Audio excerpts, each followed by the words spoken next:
escape the work, but to center the why behind it. Be present in your purpose. Move with intention, not urgency. Lead from peace, not pressure.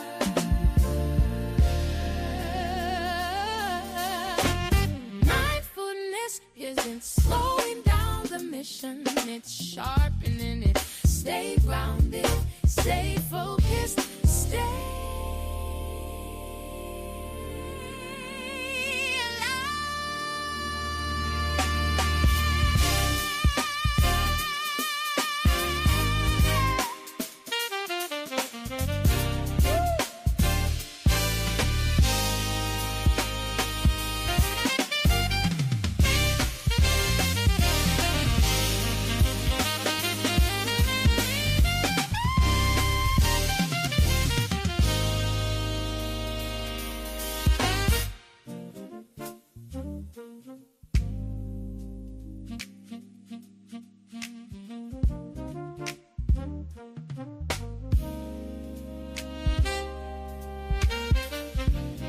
Mindful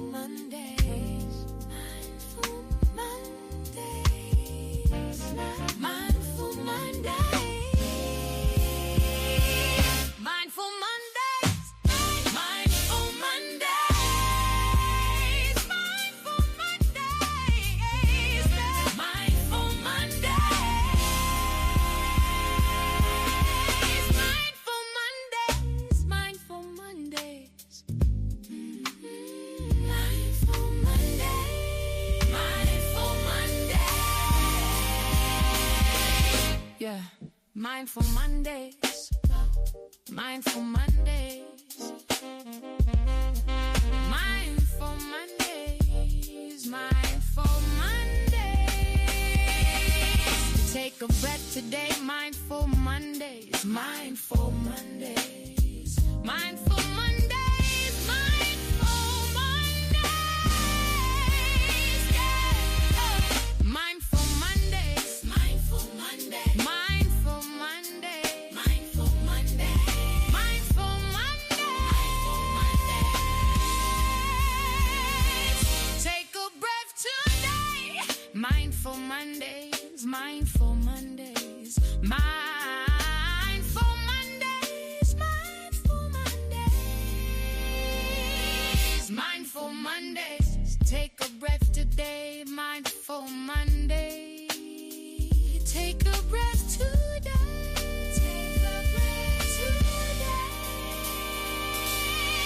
Take a breath today. Mindful Mondays. Mindful Mondays. Take a breath. Take a breath. Take a breath. Take a breath today. Mindful Mondays. Mindful Mondays. Take a breath today.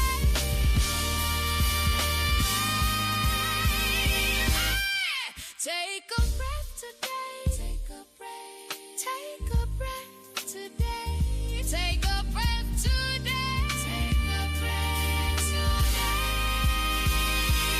Mindful Monday. Take a breath today. Take a breath today. Take a breath today. Take a breath today. Take a breath today. Mindful Monday. Take a breath.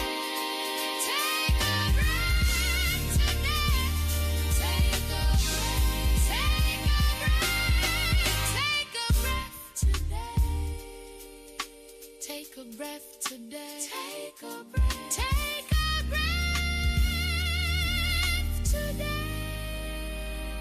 Take a breath today. Take a breath today. Take a breath. Take a breath today. Take a breath today. Take a breath today. Take a breath. Take a breath. Take a breath today. Take a breath.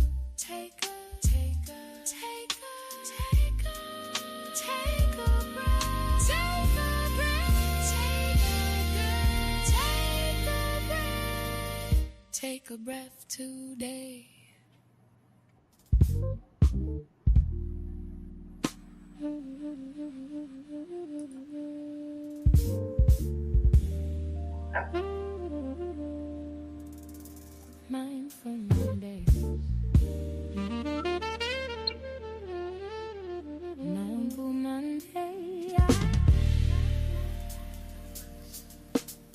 a breath today.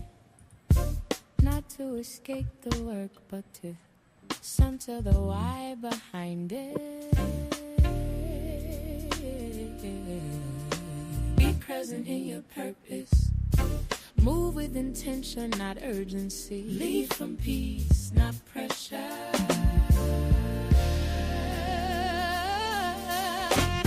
Mindfulness isn't slowing down the mission, it's sharpening it. Stay grounded, stay focused, stay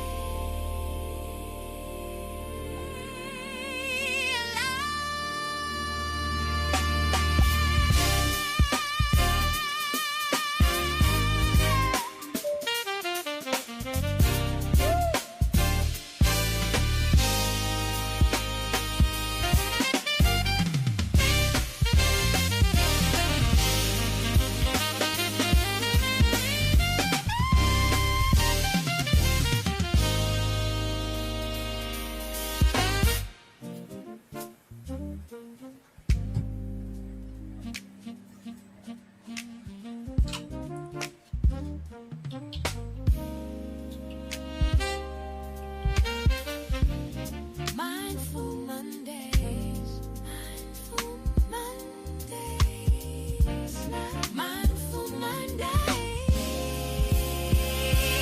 Mindful Mondays. Mindful Mondays. Mindful Mondays. Mindful Mondays. Mindful Mondays. Mindful Mondays.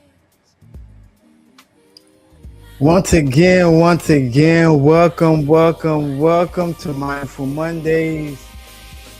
I'm one of your hosts, Tavon Brooks. I'm here with Dr. Jackson and also Dr. Parr on the 11th of May on this beautiful, beautiful day. It's going to be a sunny day, Dr. Jackson. Probably be a high of 78. Good weather, good sunshine. I'm going to take a drive out and get some footage, but it's good to be here. How are you, sir? I am doing great, and I was getting ready to start with the weather because the weather is absolutely superb. Yes, Uh, it is. in St. Louis, they say that if you can stand the pressure of waiting, that within 24 hours you might have a different um, outcome. But I Mhm. think you're right. Today is going to be excellent, excellent, excellent. I sent you the information on the 10-day weather forecast. And what I'd like to do is I'd like to start, before we even get started on that, we have a lot to look forward to in terms of the good weather. So let me start with that. If you want to share it on your screen, that's fine. If not, I will simply go. We can. Today, today we are going to our our our highest is going to be 72 degrees Fahrenheit, and we're headed that way right now. By the time that we get there, um, we're right there right now at 72 degrees. There's no chance of precipitation. The humidity is 32%, and the wind is blowing at 3 miles per hour. And the UV index is 9. Tomorrow, listen to this, Dr. Parr. Tomorrow is going to be 86 degrees. Our lowest is going to be 52 degrees. In addition to that, if we move on to Wednesday, it's going to be 79 degrees and the lowest 50 degrees on and a little cloudy Wednesday, but no rain in sight. And on Thursday, 73 degrees with the lowest being 48 degrees that early that morning. And on Friday, the lowest will be 56 degrees and the highest 83 degrees. And listen to this, on Saturday, a little cloudy. However, the temperature, the lowest is going to be 64 and the highest 85. And then Sunday, we have a chance of rain. However, it is still going to be, the lowest will be 65 degrees and 84 degrees will be our highest. So that that comes to us basically with the weather. Yeah, What do you think? that's gonna be a good What do you weekend. think about that? It's gonna be a pretty good weekend, Dr. Jackson. I'm looking forward to it. I'm looking forward to it. And because the weather is going to be good this weekend, it's a good time and good opportunity for individuals to get out in the community and do something good. Share a kind word, help a neighbor, cut their grass, go past your line and cut their grass, half of that grass if you could. Just do something nice because you attract what you put out. So, Mindful Mondays. Keep in mind that the opinions and comments made on Mindful Mondays are solely those of the program host and not necessarily in conjunction or related to the management of Mindful Mondays, BRHF Internet Radio, The Hidden Gem, Harris Stowe, but it's all open platform. We want to share ideas so we can cultivate our minds to make St. Louis a better city. It's a lot going on here. The public school got issues, the city got issues, the mayor's office got issues. So how can we come together and make it a better city? With all what's going on, how can we do that? So Mindful Mondays is geared to cultivating ideas on how we can do that. How are you, Dr. Parr? Well, I think he went back to kind of get his text together. One of the Mm-hmm. things that we say to you on Mindful Minute Monday, if there is a topic that you'd like for us to look at, please make sure that you email that idea to us. Or if you want to join us, you may join us by calling 314-464-2522 via phone, or you can reach us via email at mmondays365@gmail.com. Again, it is our pleasure to be very intentional about trying to help us get the week started well. And as Tavon has said, we are sincere and intentional about trying to do some things to make St. Louis a better place. We have as always, a power-packed program. There is Dr. Parr. How are you, sir? I'm doing fine. Dr. Jackson, just had some couple of technical difficulties I was trying to work out. I got some reverberation and I had to find out where it was coming from. And in the meantime, a couple of things happened. So I was able to work it out, and here I am. All right, that's what we're about on Mindful Mondays, looking at, observing, and making the adjustments so that we can be better at the things that we think are important. Well, Dr. Parr, what's been going on? And then Well, not, also you can get right into your spiel. not a whole lot this week. I mean, last week.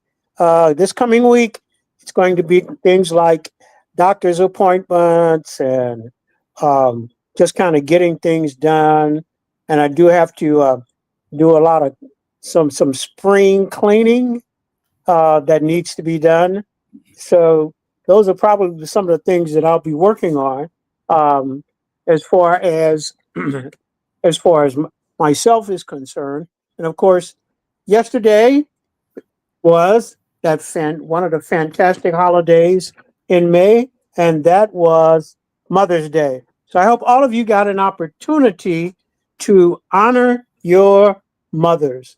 My mother is has transitioned, but I was able to honor her by doing the things that she enjoyed, like I dressed up, put on a suit, and of course, naturally went to service at church, and then I went to a restaurant that I hadn't been to in about 12 years, had made some changes.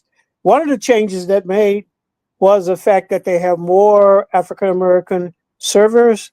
and people working on staff and bartenders. That was gratifying to see them, and they had a lot of new staff. So, but it was still very interesting. The food was basically still the same, delicious, and I'm not sure whether I can name that place on our show because somebody might think I'm advertising, but I am going to name it, and that was Chris's Steakhouse. Great place, nice ambiance, and if you want to get a little cozy getaway, you can do that, and it's on Lindbergh. That was one of the joyful things that I did this week and You know, yesterday for Mother's Day. I felt very, very relaxed yesterday. As you know, my mother, who was a friend of your mother, is actually still alive. Yes, And she is. and what I did was I went to see her Saturday, and I also went to see her Sunday. Saturday I stayed with her from 8:30 in the morning to about 5. And we just talked about old times, and it was absolutely rewarding because she was telling me some things that she had probably told me 5 times before, but it was good to know that she was still talking about some of the things that made a difference in her life. And then on Sunday, when I went back again around 8, I stayed from 8 to about 12. um, she talked again about some of the things that made a difference. And one of the things that she said, going to school, being involved in activities for her children, those were the things that made a difference for her children. And because it made a difference for her children, it also made a difference for her. So I was, and again, my mom, if she lives to her birthday, will be 99 years old. She's 80, she's she's 98 now.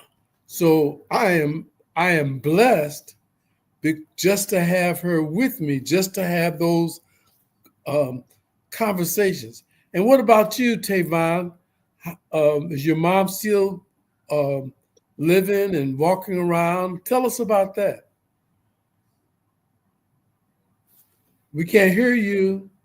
You're on. See, yeah, You're on. there we go. There we go. So she Yeah. is still living. Happy Mother's Day to her. She's currently in Israel at the moment. Uh, you know, I've learned how to control my emotions when it comes to those moments, but it would have been nice to have seen her. But she's in Israel at the moment. I stayed home, but pretty much worked on my plan, focused on my goals. So yeah, Well, again, believe it or not, her early training is working with you because she trained you as a young man. Don't simply talk about it, be about it. And in addition to being about it, you simply took this day for a day of reflection. And again, I really wish you could have gone to see your mom as well, but there's a lot going on in Israel at this particular juncture.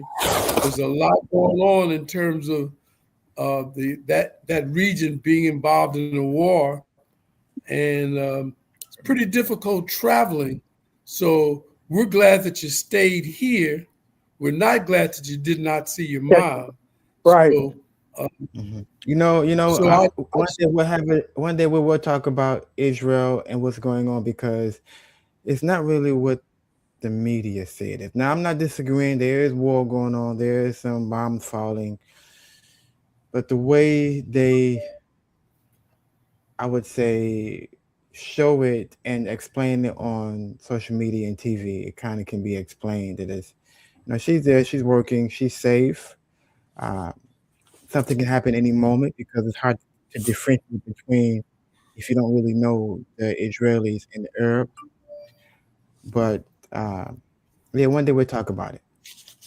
okay, and I look forward to that because we've got two dynamic historians with us today, you know it depends on the interpretation and the experiences of the people telling the story. We call it history story, his story. We don't Right. call it her story. We call it whoever has the most muster, whoever has the most positive relationship with the media will of course give their side of the story. If you listen to Iran and all of the reports, Iran would say that they have convinced and they are winning the war. If you listen to the information from America, the USA would say they're winning the war. Both of them cannot be engaged in combat and both of them win because by the nature of the notion of being at odds and being at war, it absolutely means that there's one winner and that there's one loser. And every battle that you look at, there is one winner and one loser. The thing that is amazing is that the use of drones, the use of the that whole notion of, like for instance, cutting off the ability to deliver goods across the world from one particular place, that in and of itself says that the earth and its population as it relates to war is a very, very confusing place. Well, Dr. Parr, talk to us about African American history and give us some of those Okay, a dates. couple of things I want to say, Dr. Jackson, that you alluded to. First of all, the information coming out on both sides. You know, you have to look at who the people are who happens to be distributing the media, both social and the news, and kind of discern for yourself. Now, there's information coming out that's saying America is doing their best. They're winning the war. They're blasting Iran. But then there are news leaks that's coming out that's saying it's not such and it's not so. So, you know, you have to look at who the information is coming from and things like that. As I understand it, um, the Russians are helping Iran, and Iran has learned from one of our allies, Ukraine, that having cheap drones and having them functional uh, seems to work much, much better than the face to face artillery battle that seems to go on in war. So you have to look at the sources of the information, and then you have to be aware that information is going to leak out slowly and surely. Just like winners always basically, they say, write the history. But we know in looking at African American history that information leaks out because there's so much information out there that the narrative that the people in the ruling group try to hide, but for some reason that kind of information evolved and again came out. Want to cover again a couple of days and that May brings about. We did have Cinco de Mayo.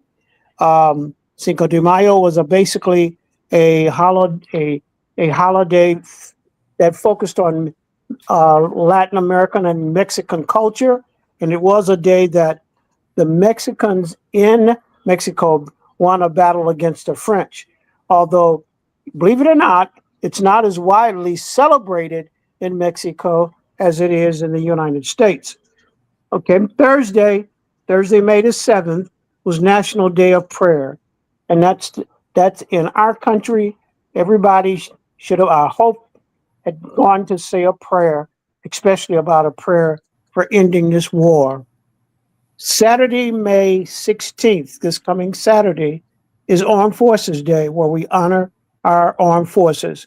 And that, again, becomes very, very important because our armed services and our veterans have proved to be a very, very positive influence and effect for our country. May 4th to May 8th was Teachers Appreciation Day. And of course, for teachers, you could go a couple of places and get some free perks. And so some of the teachers and some of us old guys, teachers, were able to get some perks from various places. And of course, National Teachers Day was May 5th. Now I want to get into some African American history. I'm going to start in April and cover some dates in April and also just a few dates in May. On April 28th, 1847, George Boyer, and you'll recognize this last name, especially in St. Louis, Vashon, was denied admissions to the Allegheny County Bar in Pennsylvania. Pennsylvania, was supposed to be one of the most liberal states as far as slavery was concerned. Of course, it was a state of the Quakers, and the Quakers were one of the first groups to abolish and recognize that slavery was not good. His denial of going to the denial of the bar was based solely because Vashon was African American. Vashon was a scholar, a poet, and an abolitionist. He was the first African American to graduate from Oberlin College and became Howard University's first African American professor. Vashon left Pennsylvania and was admitted to the New York bar on January 11th, 1848, becoming the first African American attorney in New York. He was admitted to the bar of the U.S. Supreme Court in 1847. Vashon's efforts exemplified the fight that African Americans waged to gain basic human rights. On 2010, Vashon was admitted to the Allegheny County Bar posthumously, 163 years after he applied for admissions. On April 28, 1971, Samuel L. Gravely became the first African American to attain the rank of Rear Admiral in the U.S. Navy. Gravely was the first African American commissioned an ensign through the Navy Reserve Officers Training Course. He became the first African American to reach the rank of captain and captain of a line ship. And a line ship is a ship that goes to war. And he was the first African American to reach vice admiral in September of 1976. On April 29th, 1845, Malcolm P. Allen and Robert Morris Jr. formed a law firm, and they became the first African Americans to practice law in America together. Before, that had never happened. They opened their practice in Boston, Massachusetts, again, another place where African Americans could do well even in those times of oppression and slavery. On April 29th, 1992, the Los Angeles riots began. Do you remember what the immediate spark of the Los Angeles riots happened to be in 1992? Anybody? Can we just get along? Yep, that was one of the basic mottos that came out. The spark itself was the equivalent of 4 white Los Angeles Police Department officers who were caught on video, brutally beating African American motorist Rodney King. They were acquitted and exonerated of that beating, and that sparked a riot of almost 6 days in Los Angeles. The beating on video, by the way, confirmed the systematic police brutality in Los Angeles. And it was, again, a confirmation of racism, racist practices, and excessive force by the Los Angeles Police Department. Many neighborhoods in South Los Angeles were suffering from poverty and unemployment. So it was actually a powder keg burning for the ignitement. And the Rodney King affair was the spark that caused that ignitement. On April 30th, 1863, Sarah Thompson, later became Sarah Garnett, became the first African American female principal in the New York City area. She was a principal of public schools in the public school system. Because of that, she is also recognized as the first African American female principal in the United States. When she was appointed principal of the Manhattan Colored School number 7, which is on West 17th Street.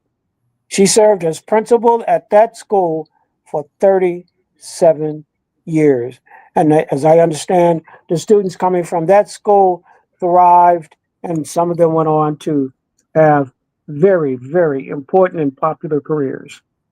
On April 30th, 1926, Bessie Coleman, the first African American and Native American female aviator, died in a plane crash in Jacksonville, Florida. Bessie Coleman was the went to had to go to France to obtain her pilot's license and training because the United States refused to allow her to go to aviation school, and she became the first. Both she was both uh, a product of the African American and Native American communities, and she did so many things as the first aviator, but she died in that plane crash. On May 1st, 1865, in Charleston, South Carolina, approximately 10,000 formerly enslaved people gathered at a former racetrack where Union soldiers had died in a Confederate prison camp. They reburied the fallen Union troops with dignity. They decorated their graves with flowers, and they had a massive parade that was led by 3,000 African American children. Why is this important? Because this was the very first acknowledgement of Memorial Day, which means that that was a precursor to our memorial to our Memorial Days as it is. That was basically started by African Americans. So you can give them credit for the awesome Memorial Day.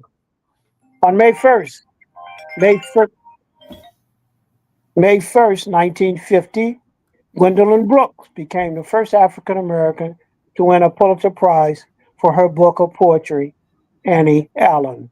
And I'll look up some of that poetry later on. On May 2nd, 1844, Elijah McCoy, the holder of over almost 50 patents and known for the phrase, the real McCoy, was born. McCoy invented an automatic engine lubricator, and it was used for trains and other heavy equipment. Previously, engines had to be stopped before they could be lubricated. McCoy's invention made it possible to lubricate the engines while they were running, saving time and money. And because of McCoy's invention, a lot of, um, I guess, fake engines came up or fake lubricating engines came up. And so when people went to look for a lubricating engine, and instead of getting the fake, they would always say, no, no, no, give me the real McCoy. And that's basically started that phase, and that's basically where that came from. A fantastic African American inventor, and he is in the African American Inventors Hall of Fame with a number of other inventors. And if you get an opportunity to look that up, you will find that a lot of the things that we do today, a lot of the modern uh, things that we have, a lot of the modern inventions that you see every day was invented by African Americans, in spite of being oppressed, in spite of coming from slavery, in spite of the narrative that people try to keep African Americans down. I want to go to a word for today. The word is euphemism. Euphemism. It is an adjective. It means pleasing to the ear. It is from the late Latin euphonia that was first used in 1774. Synonyms for euphemism, which is spelled Euphonious.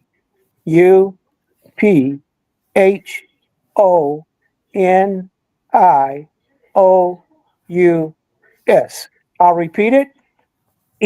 Euphonious. Again, some of the synonyms for euphemism is mellow, sweet, pleasant sounding, sweet sounding, lyrical, and harmonious. Again, some of these sentences, the successful candidate delivered a stream of euphonious phrases. If it is not a masterpiece, it is certainly euphemism. David had the euphonious voice. A quote for today is from our esteemed laureate poet who passed away from St. Louis. And of course, we should all know who that is. If we don't, we should look it up, and that's Maya Angelou. She said, "We may encounter many difficulties, but we must not be defeated." Again, we must encounter many difficulties and defeats, but we must not be defeated. What did she mean by that?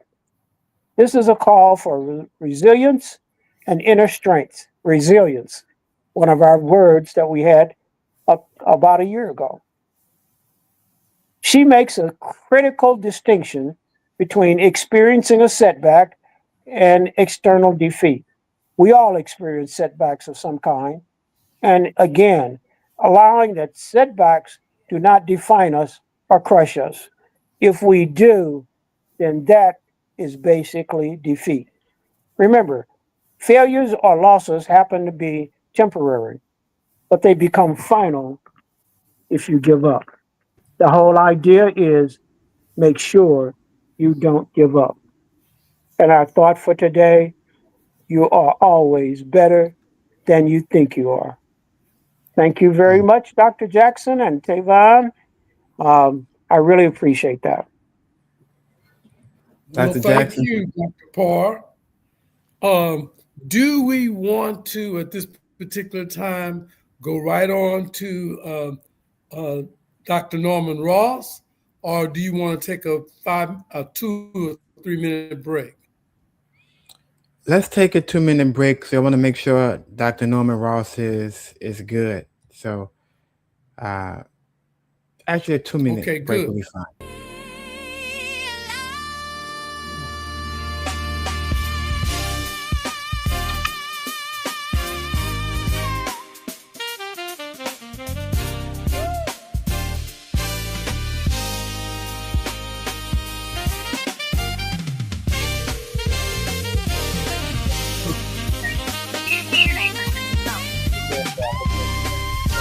Oh, Yeah, okay. you have Okay. John Jackson Parr, Jerry.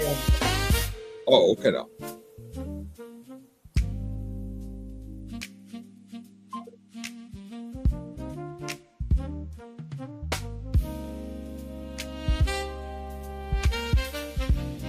Mindful Mondays. Mindful Mondays.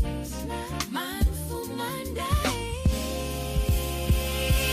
Mindful Mondays. Mindful Mondays. Mindful Mondays. Mindful Mondays. Mindful Mondays. Mindful Mondays. Mindful Monday. Mindful Monday. Yeah. Mindful Mondays. Mindful Mondays. Mindful Mondays. Mindful Mondays. Take a breath today. Mindful Mondays. Mindful Mondays. Mindful Mondays. Mindful Mondays. Yeah. Mindful Mondays. Mindful Monday. Mindful Monday. Mindful Monday.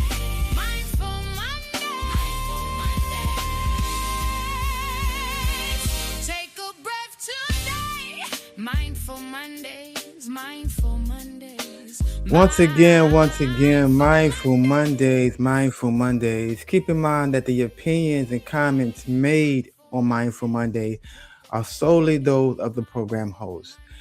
Individuals have their story, have their backgrounds, have their experiences, and the way they see things, which makes life so beautiful because we have a array of seasoning and spices, as it says in the good book, a colorful spectrum of mindsets here. So just as the snowflake is a different snowflake, so are the minds of the people. So this is why Mindful Mondays is important, because if you have so many seasonings and spices and ideas and mindsets and ways of doing things, let's bring it together and see how we can extract what's good and make our cities the best. I'm Tavon Brooks, your host on Mindful Monday. I'm here with the Honorable Dr. Jackson.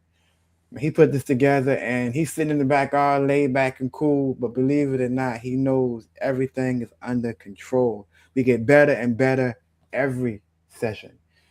We also here with Dr. Parr. Dr. Parr is a renowned historian, has a huge, vast background. You should inbox him to get to know him, because when it comes to African American history, there is none other than him that will inform you on your roots. We also have been blessed today with Dr. Norman Ross. Dr. Jackson, I know I'm kind of just making you look good right now because you're making me look good, but thank you for that. We have Dr. Norman Ross. When it comes to the African outside of America, he will enlighten you very much. Now, keep in mind, these opinions and comments made are not solely the management. It's his view. It's his background. It's facts.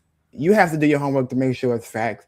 But what he shared, I'm sure it's facts. I'm sure he did his homework. But again, we have different spices and ways of doing things. Dr. Norman Ross, how are you, sir? So far, very good. How's everything going? Everything is going wonderful. I love your background. I love today. You came in right on point. It was even. That was what I'm talking about. Yes, I wanted to give a shout out to all the audience. Norman, we're always. Go ahead, John.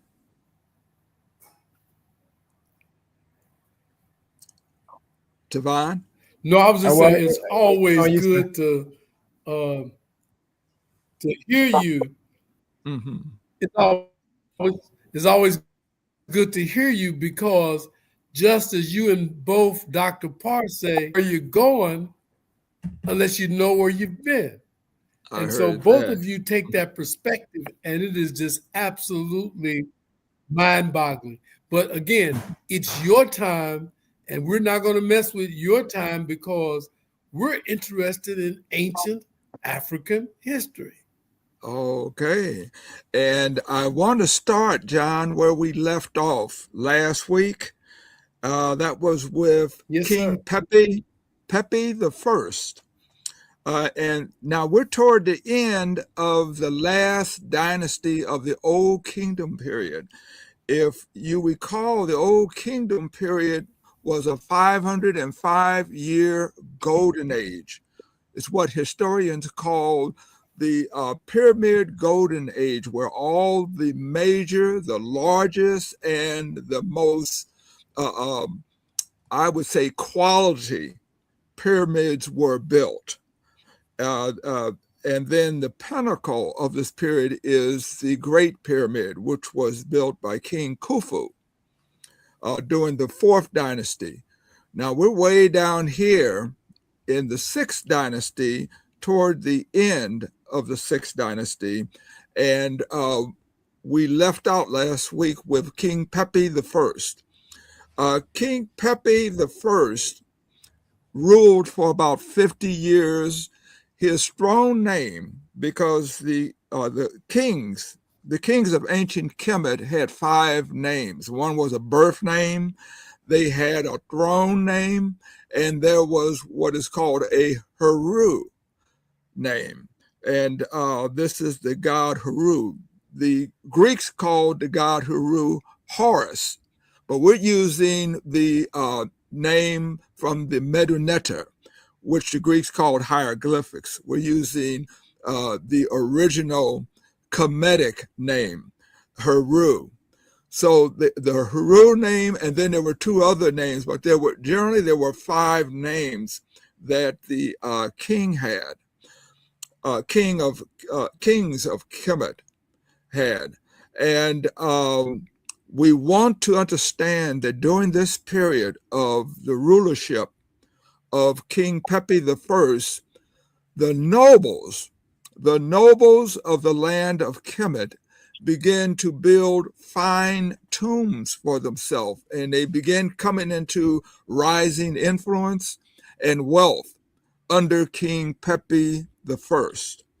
And when we say building fine tombs, literally it was not allowed for the nobles, or let's say the governors. There are many provinces in ancient Kemet, and each of those provinces was ruled by a governor, or the name historians use is nomarch, because they were called nomes, Nome. These nomes were ruled by what historians call nomarchs. And during the rulership of King Pepi I, these nomarchs started acquiring more influence and more power and more political strength, as well as wealth. And then they started building tombs that were generally only the king of ancient Kemet would build in terms of quality and fineness and decorations. So during the rulership of King Pepi I, the governors, or the nomarchs of ancient Kemet, began to acquire power. After the death of King Pepi I, you have his brother,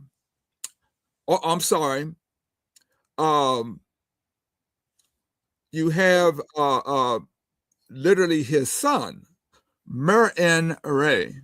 And let me get to that. King Mer-en-Re, and his name translates as beloved of Re. This is what the Greeks called a sphinx of King Mer-en-Re. And literally the original name was Hor-em-Hek, Hor-em-Hek, which translates as the god Heru on the horizon. Now, when you translate the Greek name Sphinx, it translates as the strangler. So the Greeks had a negative name for these types of statues and monuments that had the body of a lion and the head of the king. Okay, but the original Kemetic name was literally a spiritual name. So Hor-em-Hek translates as Heru, the god Heru on the horizon. Let's see. Okay, this is inside the burial chamber of King Mer-en-Re the First. He only ruled for about 5 years. And after his rulership, you have his brother, King Pepi II, who comes into power. Now, his strong name was Nefer-Ka-Re, which translates as beautiful is the soul of the god Re, or sometimes that E is a and it's, people pronounce it as Ra, god Ra, who was the sun god. King Pepi II, this is the oldest living king who ruled for 94 years in ancient Kemet. And his rulership lasted from 2278 to 2184 BCE. Now, here is where the problem, here is what caused, or many scholars believe caused the end of the Old Kingdom period. During the period of rulership of King Pepi II, and let me show you, you're looking at a picture of the king literally sitting in the lap. It's a statuette of the King Pepi II in the lap of his mother, who is framed in this picture as the goddess Isis, what the Greeks called Isis, but the Kemetic name is Aset, A-S-E-T, Aset. So Queen, his mother's name is Ankh Nath Mary Ray. Okay, Ankh Nath Mary Ray. And she's posing in this picture as the goddess Aset, holding her child, goddess Heru. So this is a picture where they're trying to,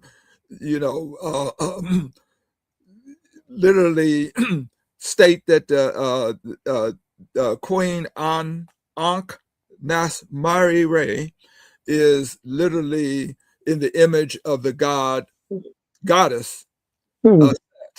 Okay. John, did you? Oh, okay. So the problem that we have during this period, and this is what many scholars speculate was the cause of the end of the Old Kingdom period. During Pepi II's father's reign, the nobles, the nomarchs, the governors of the provinces of ancient Kemet began to acquire influence, wealth, and power. What happened during the rulership of King Pepi II, since he lived so long, during his old age, that scholars speculate that the nomarchs begin, or the governors begin to acquire more power and more influence, and you have what is called a decentralization of the power of the king. In other words, the governors were acquiring so much power that literally they started controlling the king. The king became weak, and the power of the kingship became decentralized. The kingship started losing its power. When the nomarchs, or these governors, started acquiring more power, then you started having the formation and the creation of warlords who were so powerful that they began fighting other warlords for more power, and you had a political instability that began to occur toward the end of the Old Kingdom period. This instability began to, literally evolve into civil war. And also during this period, you had enormous famine and drought that began to occur in the Old Kingdom period. And if you go back into the environment of this period of ancient Kemet, the last part of the Old Kingdom period, desertification was increasing. There was less rain. Literally, there was drought and famine that began to occur. And so, literally, the end of the Old Kingdom period is at the end of the kingship of King Pepi II. Okay, this is another picture, a photo of the statuette of King Pepi II's mother, and him sitting in her lap. Okay. This is King Pepi II's pyramid complex. And you can see there are a lot of ruins, what's left of it and what have you. Let me down below, there is an animation below the picture below the photo of his pyramid complex is a picture animation of what that probably, looked like. This is inside King Pepi II's pyramid complex. Oh, okay. And and this is another restoration, an animation of King Pepi's pyramid complex. Okay. And so at the end, with the ending of the Old Kingdom period, which was the first great Renaissance period in world civilization, because during that period, as I mentioned before, the foundational basis of Western civilization, the foundational basis of modern civilization today occurred, because all your major inventions and creations of what we look at as modern civilization occurred during that period. Advanced mathematics, advanced, and when we say advanced mathematics, we're talking about algebra, geometry, and trigonometry. And why do we know this? Because the books, the Moscow Papyrus, the Rhine Papyrus, the Berlin Papyrus, and many other books of advanced mathematics were written during that period, and many of them survived as scrolls and what have you to this day. Also, your first universities, your first libraries, your first books, your first cultural literary works occur during the Old Kingdom period. Science, the scientific method, which evolved out of mathematics, is created, is invented. Medical science is created. The science of architecture, the science of engineering is created because, if you recall, the chief architect of King Khufu, who built the Great Pyramid, the chief architect of King Djoser, who built the Step Pyramid, he commissioned Imhotep, his chief architect, to build that.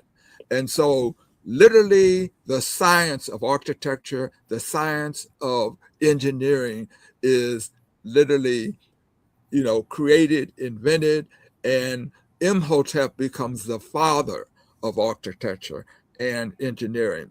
He is also the father of medical science. And literally he was the first major philosopher and multi-genius. This was a very incredible person, and we're going to come back to him because literally when you start talking about the jump off point of the jumping off of the Old Kingdom period, it begins with him. And we come to, at the end of the Old Kingdom period, we come to the first intermediate period. When we talk about intermediate periods in the history of ancient Kemet, we're talking about periods of civil strife, political instability, drought, famine, and societal disruption.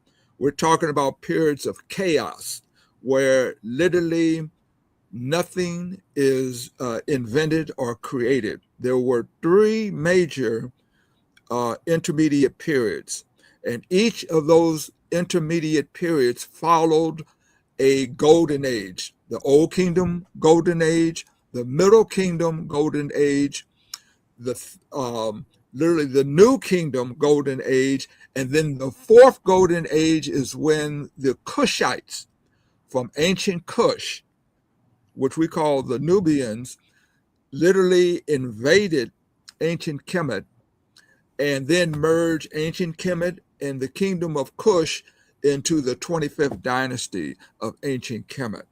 So your golden ages are very important. And what we wanted to do, literally part of my major goal, is to show you, to demonstrate to you that these kings and queens and prominent Kemetic officials of ancient Kemet were of Black African royalty. These were Black African. Their ethnicity was Black African. There is a lot of defamation. And when we say defamation, we're talking about how ancient Kemet is defamed. A lot of the history of ancient Kemet is hidden. And what is really hidden is the notion that the people of ancient Kemet were Black Africans. And it's very important to understand this and to reestablish the truth and the precision about this. So in our first intermediate period. Well, Dr. Jackson, we have a question here from one of the viewers. And I think the question should probably halt for right now, and then we come back, because I think people are asking questions about some things. So one question that we have here is, okay, why don't we do this?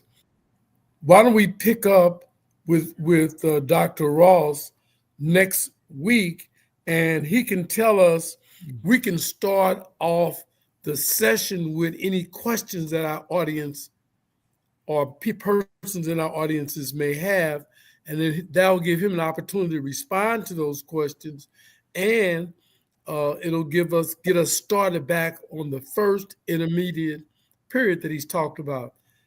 If you're like me, you're absolutely fascinated in terms of algebra, trigonometry, and those things being created, and they are actually have a paper trail to show you on those papyruses that these things were created by ancient Africans in Kemet. So we're very, very pleased.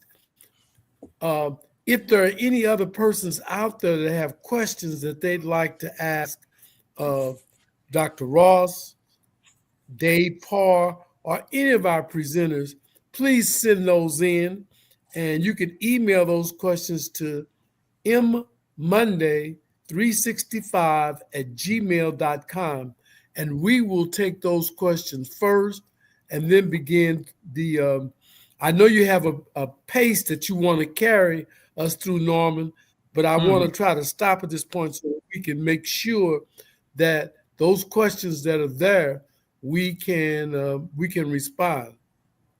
Okay. Now, to help us out right now, thank you, Norman. Okay. We're gonna bring in Cheryl Watts. Now, Cheryl Watts, I'll let Tavon tell you more about Cheryl Watts. He calls it Tech 101. You know, in this new time, Dr. Jackson, that we're having, where technology, regardless of those that want it or not, is here, and it's going to keep progressing, and our children are going to become more advanced with technology than we are. And that might intimidate some of us, but it shouldn't, because now we have our younger us being able to educate us on some new things like tech. But tech is so serious nowadays, because if you do not utilize it right, it could do harm and damage. And right now we have the chat box that's out there, and that chat box is making you think what is something that is false to be real.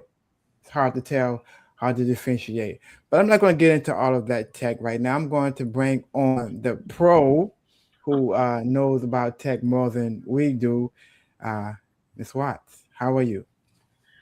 I'm fine, Tavon. I wouldn't call myself a pro in any way, means, or form. I'm just a person who's always had a lot of curiosity about a lot of different things that I have to stick my nose in and find out what they are. I So, got you. for today, I wanted us to look and think about assistive technologies. Um, if we think back, what, 10, 15 years or so ago, we first started seeing apps, although they didn't call them apps, they were application software. But one of the things, the first things that came into play was something called Dragon Speak. You might remember it. With Dragon Speak, it enabled someone to um, speak and to have their computer type what what it heard, or it could read what was typewritten to a person. So that was one of our earliest assistive technologies. Nowadays, they've taken that, of course, 3 or 4 steps further, and we have screen readers. So, what do screen readers do? These actually read literally everything that is printed on your screen, including images that enable the visually impaired to use a laptop or desktop computer pretty much as you and I would. Mhm. And one of the trends nowadays is to make um, anything that is printed on the um, internet, especially in educational technology, and make sure that it is totally accessible for a screen reader. So it means that there have to be headings for things like tables of information. There has to be a description for a picture, even if it's just a few words that say, uh, this is the picture of Tavon Brooks, host of the show. Anything that describes the picture to tell someone what it is. And then, of course, there are all of those of us who are educators, there are all the instructions that we are giving to students or information that they need in order to accomplish what we would like for them to learn. And then, in thinking about other things, uh, I have a cousin who has completely lost her hearing due to a condition called sarcoidosis, where excess scar tissue grows, and in this case, it destroyed the nerves that give us the sense of hearing. Some people receive a special type of hearing aid. Some people may have a small device that is literally stuck to the just behind the ear on the bones behind your ear.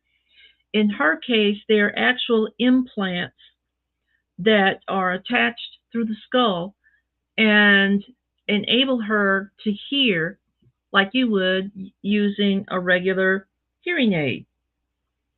And I'm so glad that she's able to hear and speak and respond with everybody um, in a normal manner. Then I was looking at other things, and have you seen pictures or video of children and adults who are using literally robotic arms and hands? And the one that impressed me the most came from Children's Hospital, where a young child looks maybe 10, 12 years old, picks up a bow and using this hand pulls back and knocks an arrow and lets it go right to the target.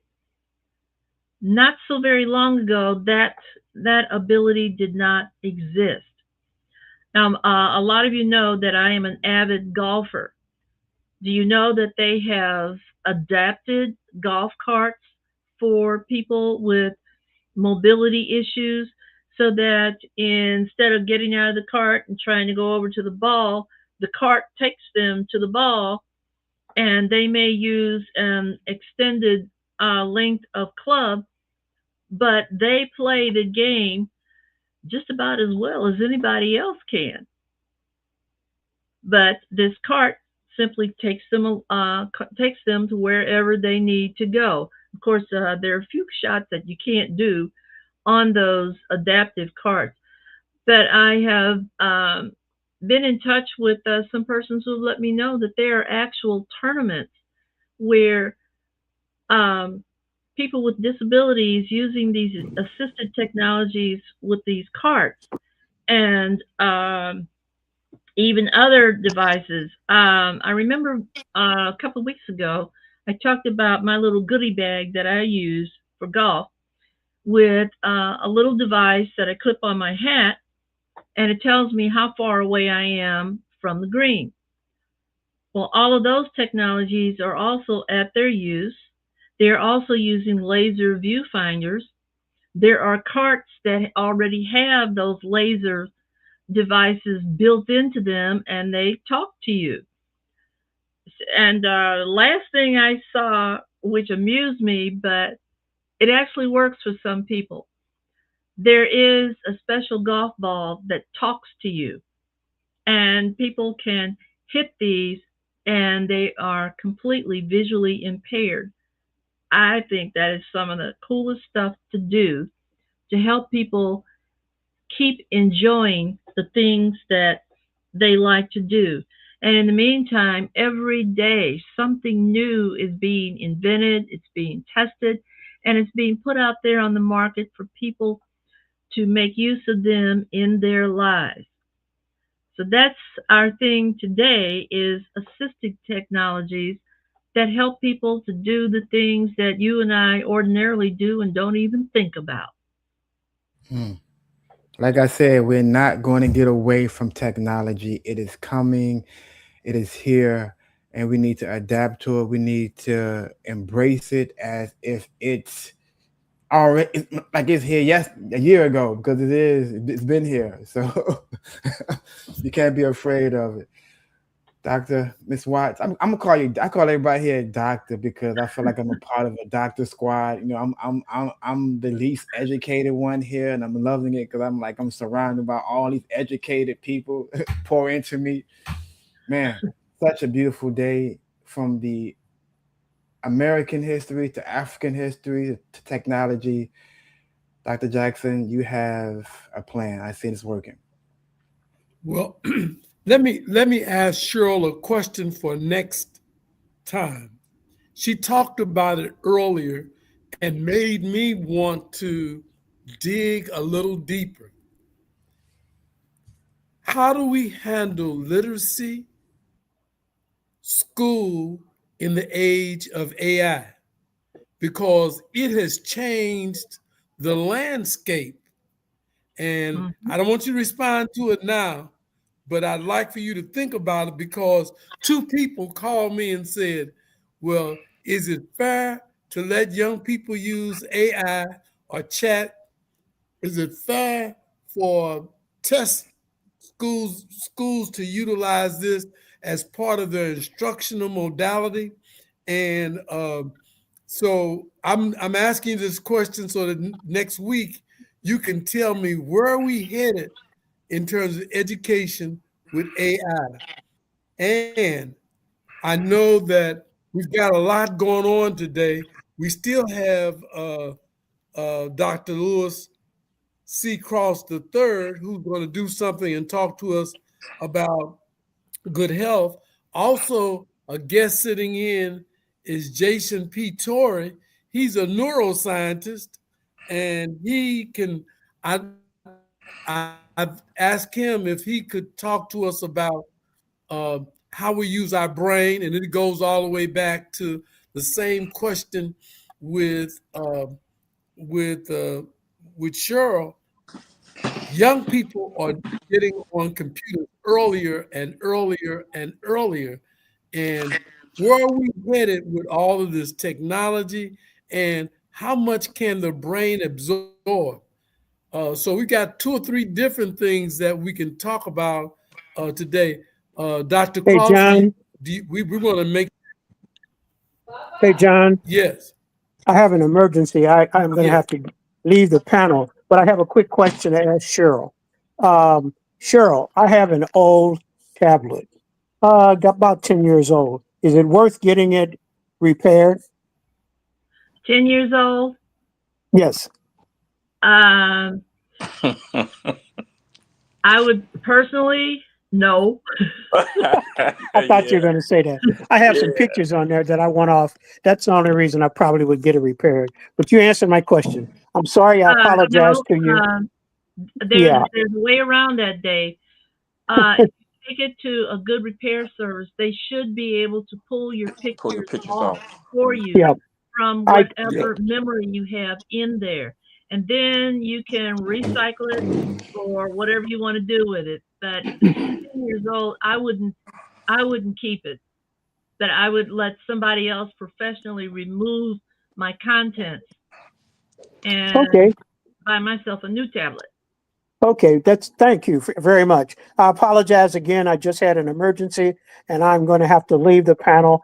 You guys all have a fantastic Monday and have an absolutely great week. And I hope to see you next Mindful Monday. Thank you. All right. Thank Okay. you. Thanks, Dr. Parr. Well, Louis, do you want to talk? I don't know if you were able to get in touch with our chiropractic person and get the recordings going, but let us know what's going on. Yeah, I have been in contact with Dr. Peoples, and hopefully we'll be on with her next Mindful Monday. That's the plan, and she, as I explained to you all, she is teaching at the medical school at Ponce Medical School on the corner of Jefferson and Market, and she teaches classes there in addition to her practice. And she's been honored at the chiropractic convention with some awards for her latest techniques in chiropractics and some things of that nature. But all that to say that next week is the target week for Dr. Peoples to come on, and she Okay. said that she would be on for every other week, twice a month.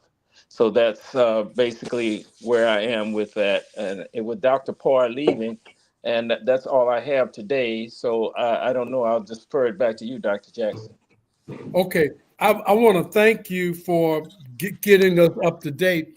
And because Mindful Monday is designed for our listeners to live a better life. And again, most of what we do is very, very intentional. One of the things that we try to bring to the table, we try to bring new people, in addition to new people, new techniques, new processes that will be in the helping business. One of the reasons, in addition to trying to see how the podcast was going, uh, Jason Torrey has been trained as a neuroscientist, and one of the things that I was interested in, uh, Lewis, is how can we continue to improve the learning styles and learning possibilities for students. As you know, you and I, and mostly everybody on the broadcast, has some degree of education going on. And again, how the mind works and can work. My question to Cheryl Watts was, where do we go with AI, with literacy, and with teaching? Mm-hmm. Thoughts on that, Mr. Torrey? Good morning, good afternoon, good evening, wherever you find this podcast. Good to see all of your faces. For those who I can see, Dr. Ross, Dr. Watts, Dr. Jackson, Dr. Cross. Very nice to be here with you today. Good for you to be here too as well, brother. Good to see you again. Yes. Uh, what I will say is this: it is not prescriptive, but it's informative that uh, Dr. Brooks said that we already have AI. It's here already. Okay. Now, whether you like it or not, we are cyborgs in the sense that we got a phone in our pocket. I don't care whether it's a flip phone. I don't care whether it's the latest and the greatest model. What ends up happening is that we use that as part of our technology and how we integrate ourselves into society. So, are we using it as a tool, or is the tool using us? Is the existential question. Listen, I tried my best to use it as a tool. I know that it is probably listening to this conversation right here, so I'm not scared about what I'm going to say or what I'm going to be saying. In terms of the posit that Dr. Jackson put out, in terms of how do we utilize this for education and what do we do for that? The truth is, use it as you need to, which is the things that you know, the institutional. And I don't mean institution in terms of a place, but I mean institution in terms of what Dr. Ross was talking about in terms of ancient African history, ancient history. That's an institution. Take that wealth, that health, and that knowledge, and imbue it into what's going on, because it is going to continue to learn. It is continuing and it is going. So what you know, no computer can take. What you know, no computer can hollow out of you. However, what you know, you can imbue it into the next generation of humans. And teaching and education at its core is a humanistic endeavor. So for those of us who have that humanity in us, that is how we're able to use it, in my mind, from a fundamental perspective.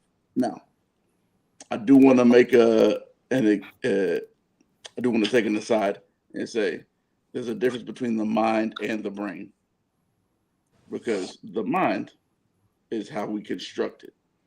The brain is an organ, just like the lungs are an organ, just like the liver is an organ, just like your skin is an organ. It does what it's supposed to do. We have the distinct advantage of having awareness of what the mind is. And so there is a difference between mind and brain. So I want to make sure we make that distinction. Now, when it comes to terms of education and learning, everybody can learn. There are however many people listening to the sounds of my words. There are however many people looking at the face that I have on my face right now. And we can all learn. I'm not going to miss it. I expect that you learn. I expect that you have made it this long and made it to this day because you learned something before. And yesterday is gone. Today is right now because the present is the present, right? So let's make sure we utilize that in terms of learning. But when we're talking about in an educational space, formal or informal, We have to train ourselves, our learners, and our systems to understand that this is dynamic. This is not static anymore. It at one point in time, it was stand and deliver. There was one lecturer, one learner, teacher, student. It is no longer that way. It is now resource giver, resource provider, resource receiver. And the individuals who find themselves in the best place in that system are the ones who are able to move fluidly and be dynamic in terms of what that is. Dr. Ross, I love seeing the books behind you. That inspires me. That's inspirational, because those tomes allow us to say that is what somebody put down, pen to paper, and knowing you've read them all, and so you're able to give us a great insight into that. Dr. Brooks, I love seeing that speaker behind you. Hey. That lets me know that you can hear what's going on. Even if I walk away, I got you in my ear too. So I got you. I'm aware, man. Technology. And I got you on it's called technology. I gotta embrace it. So I can walk the whole house and still see the show. I can hear you in my ear. All right. We ain't gonna stop this show. Dr. Watts, I see that you're blurred on this podcast, and I love that, because that gives you your privacy, your ability to say, "Hey, I'm gonna be where I'm at." Personally, I got this hat on that I got from Home Depot because I was outside trying to get my backyard right, because I've got some work to do outside and have my hands in the ground. So there are all ways that we can learn and live in this space. Oh, hold on, Dr. Cross. I see you with the bells above your head, because that's when your bell rings. Yeah, kind of, sort of. Right. It's ordered. It's all ordered. That's right. Dr. Jackson, I see you with your levels and the mirror behind you. Like, there's visuals for those of us who are visually able. There's auditory for those who are auditorily available. And we have 5 senses that we were given. And even if you don't have all 5 of your senses, you got 6 senses. And your 6th sense is knowing where you are in space. It's called proprioception. And that's the one that they never teach. That's one they never teach you about. Because everybody can do their 5 senses on their hands and count them.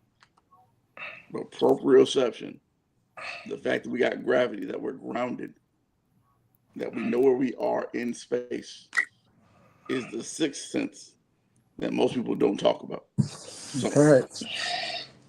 So in terms of learning, I mean, that was a lot in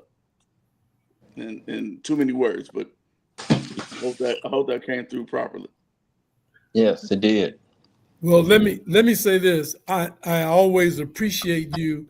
I always have, as long as I've known you, appreciate you in terms of what you decided that you wanted to try to do for life, and then also sharing with others. I want to flip the script just a little bit, but it actually builds on what you talked about. Dr. Cross and others can tell you, Cheryl, as well, that there's still a dilemma in terms of the African-American community in these United States. One of the things that happen, even in some of the best schools, we find that African-Americans are still classified as not being up to par. And part of it Part of it has to do with the way information is processed and the way we use it. Dr. Cross and I had a conversation, and we've been working for 35, 40 years trying to help people understand that the most important ingredient in learning happens to be the learner. And as you rightly stated, how they receive that and how many resources are brought to the table. In every major city in these United States, persons of color are not on par with persons that you might say are just as the same age and so forth. And so one of the pieces that you and I talked about, Mr. Torrey, was how do we help teachers understand the tools that they have and understand the functioning of the brain and the learners so that they can make a difference. So that's kind of where the program is headed, because our goal is to help people do the best they can with the tools and resources that they have used. Currently, one of the things that I do is I bring you information about grants and things of that nature that we are working on. Right now, Dr. Ross is working on a grant to do something with music and with ancient history. We talked about it briefly, Dr. Ross. Can you tell us about the Missouri Humanities? I'm going to talk a little bit about the Missouri Humanities Grant, but I'd like for you to talk about how you see utilizing the Missouri Humanities Grants in terms of having music scholars and also ancient Kemet scholars. We can't hear you. There we go. Can you hear me now? Yes, we can. Oh, okay. Yes, John. Both of us are working with grants to the humanities, Missouri Humanities Department. The one that I'm working with is essentially a small grant that is a planning grant to create a American music scholars, American music history scholars group. Literally at um, uh, I don't know if I can. Should we talk about the site where we're doing it, John, or is that Well, okay? I think we hold it until we talk to more people. I Right. think I think your notion of involving a lot of folk is not only noteworthy, but Uh-huh. I'm pretty sure everybody around here um, can get in with that. Oh, okay. So what we're looking at doing is you literally using the planning grant. We will be going after.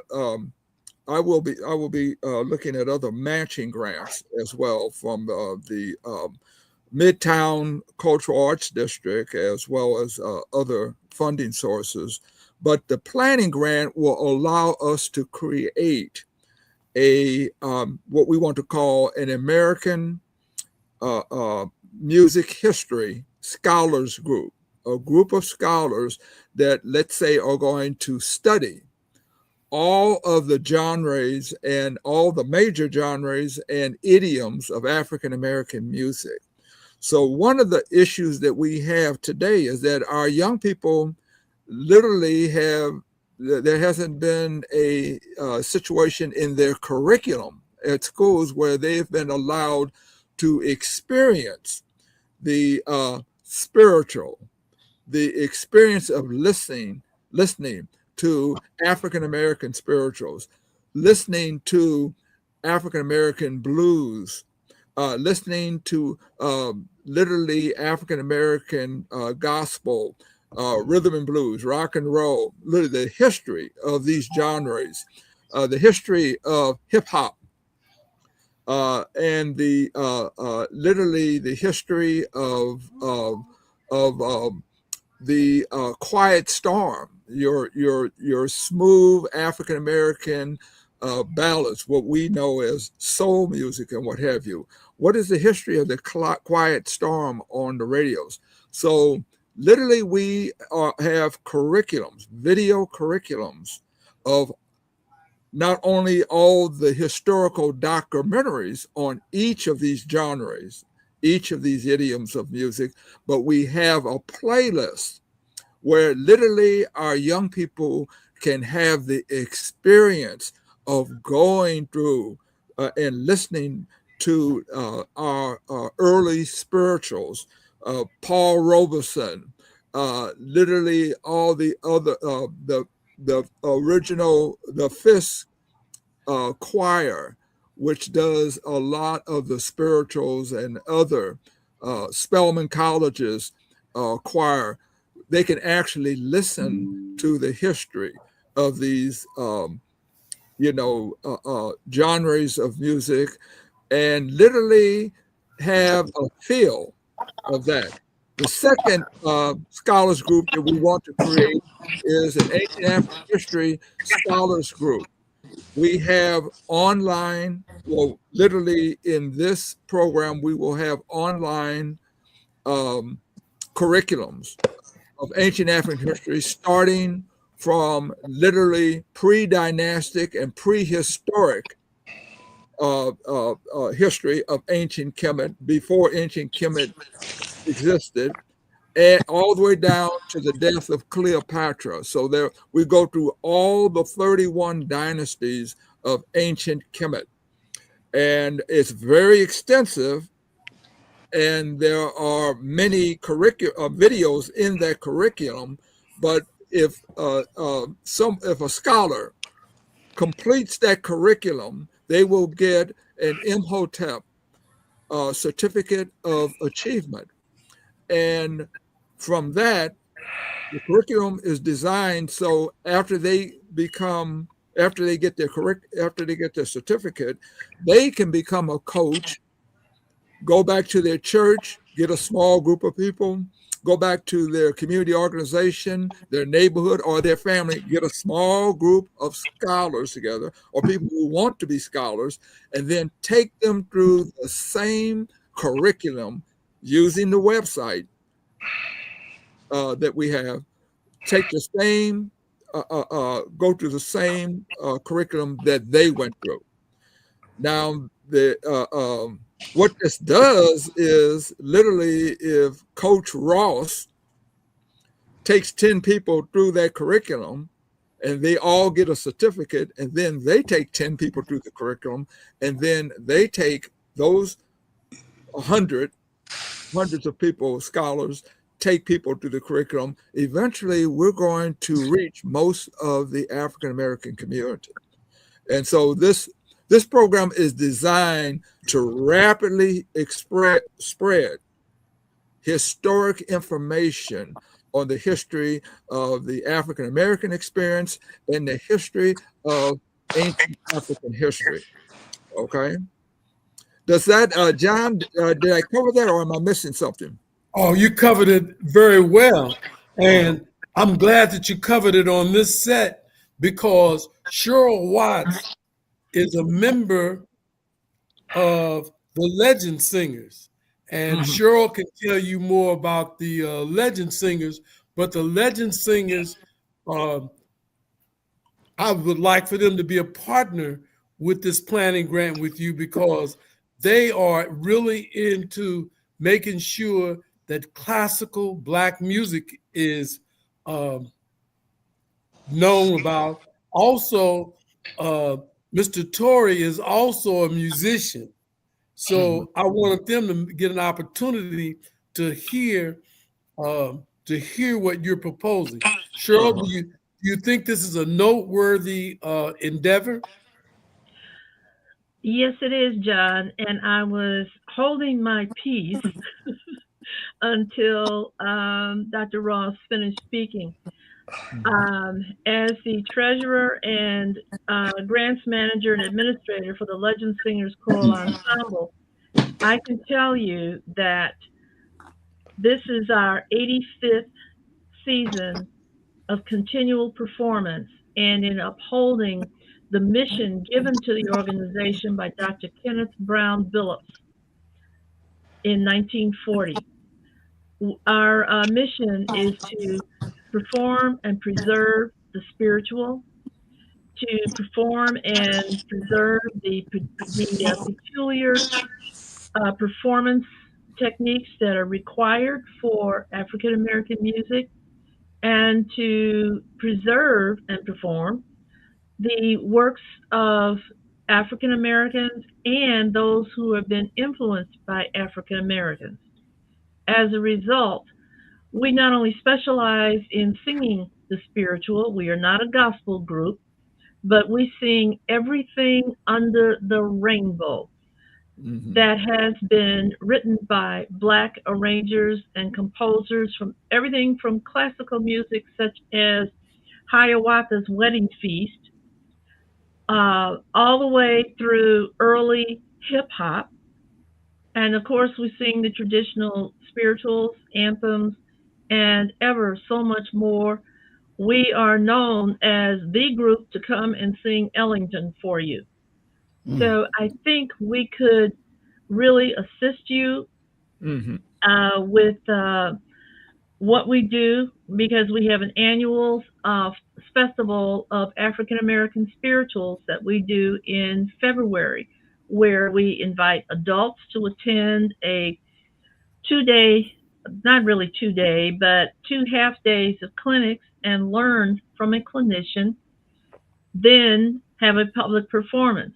We also spend a half day, maybe a little bit more than a half day, in a school where our clinician works with African American high school and sometimes middle school students with the spiritual. This past February, we had the honor of Dr. Harry Cecil returning to us from Jackson State University, and of having the Hazelwood Central Choir and Miss Tony Towns with us, hosted by Roosevelt High School under the leadership of Dr. Dwayne Foster. We had a magnificent day with the kids, a truly magnificent day.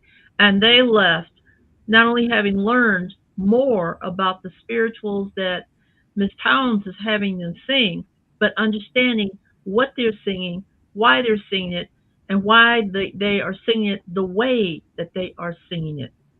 Then we do the same thing with adults for an evening and then a day. So I would love to have a conversation with you and probably with our leadership team about how we could help you in what you would like to do. Okay. Yeah, John? Yes, sir. We'll set it up. Okay. What I wanted to do also, I forgot, I would like to mention, Cheryl, one of the things that we wanted to do was to be able to give to institutions, donate to institutions these curriculums, because let me give you an example. There are thousands on the musical curriculums. There are thousands of songs and music, videos and what have you. Okay, we have all of those on literally a flash drive. This is a library. We can donate that to institutions such as yours.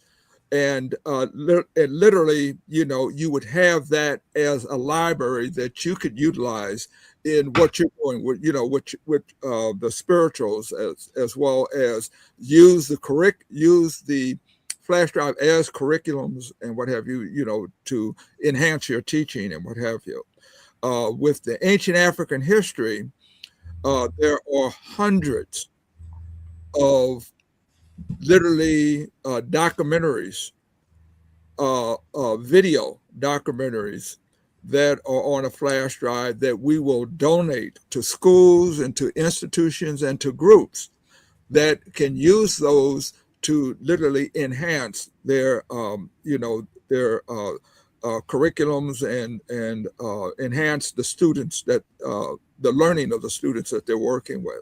So I would really like to touch base with you, and literally any way that I could help your organization or your group to expand the learning devices, we can make that happen. Yeah, and I can Okay. see where we could help you Okay. Mm-hmm. because, as I said, this is our 85th continuous year of performance and our 85th straight year in which we uphold the excellence that Dr. Billups instilled in all of his students with what we do. And our purpose is not only to just perform it to perfection, perform it the way it is meant to be performed, but we also have as part of our goal to educate the general public about the spiritual and the many genres that have developed actually from the spiritual in the and the way that African Americans have had such a deep influence in the music of the United States, the music of America, the music of the world. Very good. Let me make a few sidebars that I think are important. One of the important pieces is that both Tavon and Jason are both musicians. Tavon wrote the theme song for Mindfull Monday. Jason is still a practicing musician, in addition to being a person well versed in neuroscience. So Jason and also Tavon have worked with me previously on proposals. Jason more than Tavon. So the piece that I'm getting ready to show now, it's a segue into the piece that I always do. I'm going to share with our audience this this Missouri Humanities Grants, part of what Dr. Ross is working on, and I'm also working on a piece. And so if there are any listeners out there, we talked about it briefly before, but I want to try to show you what we're trying to do. And if we have any of our people in our audience that are interested, then we can work with it. Cheryl also is a grant writer. And so she has written for the her group, the Legend Singers, and we've had some hand, not a great hand, but a hand in trying to help her do that. So I'm going to spend a little time talking about the grant from the Missouri Humanities Group, and then we'll do like we normally do. We'll end up with some summary words from every person that's currently on the air. So I'm going to pull up a piece that I want to talk about, and that's the Missouri Humanities Grant. As you take time to pull that up, I would like to speak on a couple of factors. Thank you very much for everybody who hosts this wonderful Mindful Mondays podcast. Again, that is 314-464-2522. And you can email us at mmondays365@gmail.com if you want to add on to the conversation and be a part of it. for me as a practicing musician, so noted by Dr. Jackson, is music is one of the few things in our lives that taps directly into our senses and goes straight to the brain. When you think about what can you get from outside that can make you feel something on the inside, music is one of those things. And hearing a sound, whether it is the sound of a bird chirping outside or a beautifully written composition, it changes you. And if you want to stay the same, keep listening to the same things. If you want to be changed, change what you're listening to. Now, exposure is exposure, and that doesn't matter whether it's inside or outside. But when you get history, like Dr. Ross is talking about, when you get tradition, like Dr. Watts is talking about, those things go together. And that changes what your brain looks like. There's an amazing book by an author named Anirudh Patel. And next time I come here, I'll bring the book to my library upstairs. Sorry, Dr. Ross, I didn't have my library behind me. But You know, but can I add okay, you're not finished. but it's called Music, the Mind, and the Brain. And it really speaks to both on a functional level and a scientific level of how every human is changed by hearing music. Because music has frequency, and frequency resonates. And if it doesn't resonate with you, it will resonate with somebody else. But please be sure to make your music resonate in that way. All right, thank you. So- Listen, I'm not wanting to cut you off, but we're off at 2. And what I wanted to do, Missouri, I hope everybody can see the screen, there are 2 grants I want to talk about from Missouri Humanities. One is the mini grant and one is the major grant. The mini grant, if you can see my screen, the mini grant by the Missouri Humanities is offered twice a year, and that's with application between April and May, and then again it's offered again between October 1st and November the 1st. Dr. Ross is working on the mini matching grant from October 1st through November the 1st, and the notifications will be sent approximately 6 weeks after the deadline. He is going to try to work with and put some things together so that this grant can be implemented. The major grant is also offered twice a year, January 1st to February the 1st, and July 1st to August the 1st. So in Dr. Ross's case, he has to be ready to rock and roll by October 1, and I have to have our grant, the major grant ready in July 1. And in both cases, 6 weeks after the deadline. In both of the grants, we will try to utilize the skills of people that come on our show.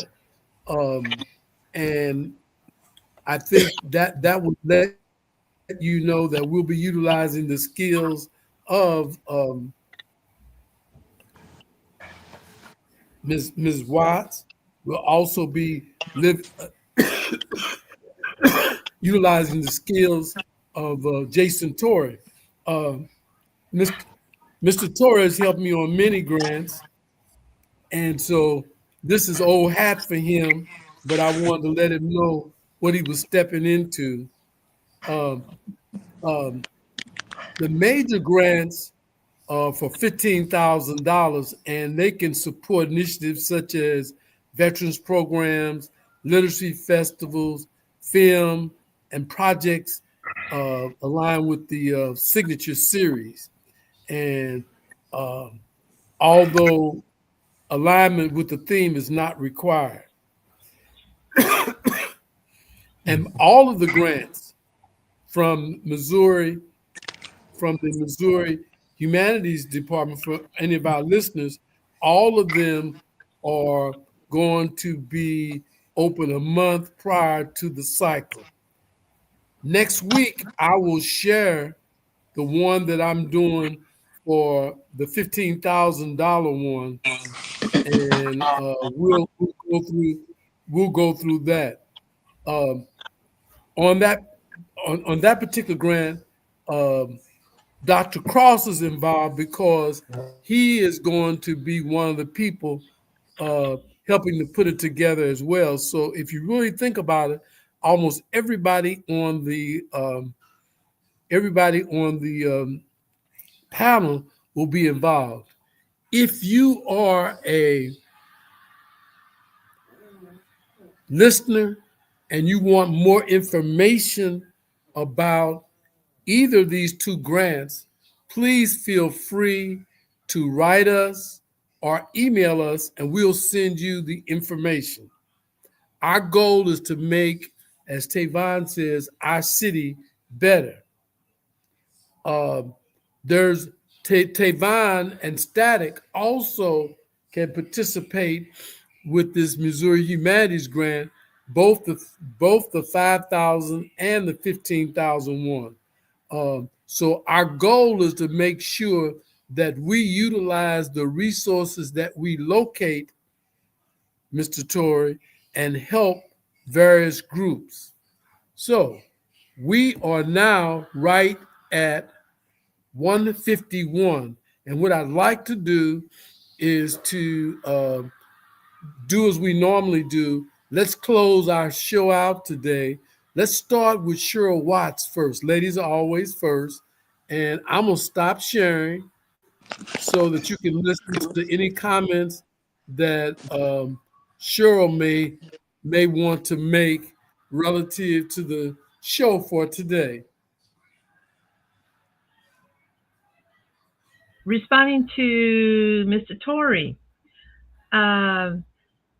there's one group of educators who do teach us where we are in space, and I bet you've probably forgotten that we exist.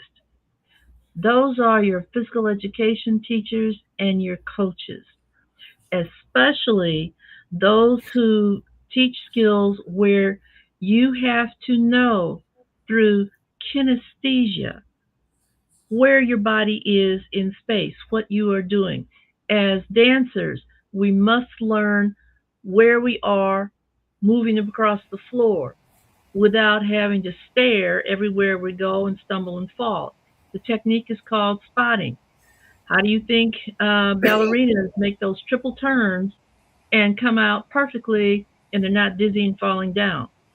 How do you think gymnasts like Simone Biles do all of those fantastic things that they do in midair and not lose where they are? Although sometimes, as Simone admits, she suffered from what the um, gymnasts call the twisties. All of a sudden, you don't know where you are in midair. Pole vaulters, how do you think they make it? Using this flexible piece of fiberglass to launch themselves up over that pole and then land without injury. Those are just a few examples that there are people who do teach us where we are in space, quite often, a lot of people don't like to pay attention to what they're being taught until they finally learn what kinesthesia actually is. You know what you're doing, you know it because you can feel it and your body remembers it. And the ancient history, I have always been fascinated by ancient history, particularly in the ancient histories of Africa and where the true royalty of our race comes from, and how that royalty is so often co opted by other cultures. And then so much that my dear Mr. Cross and that John Jackson bring us to, there's just not enough words to describe the places we go, the things that we do, and the way that we learn from each other. So I will be signing off very quickly, and so now to let others have their say. Mhm. Thank you, Cheryl. Well, let's go now to Dr. Ross. Oh, okay.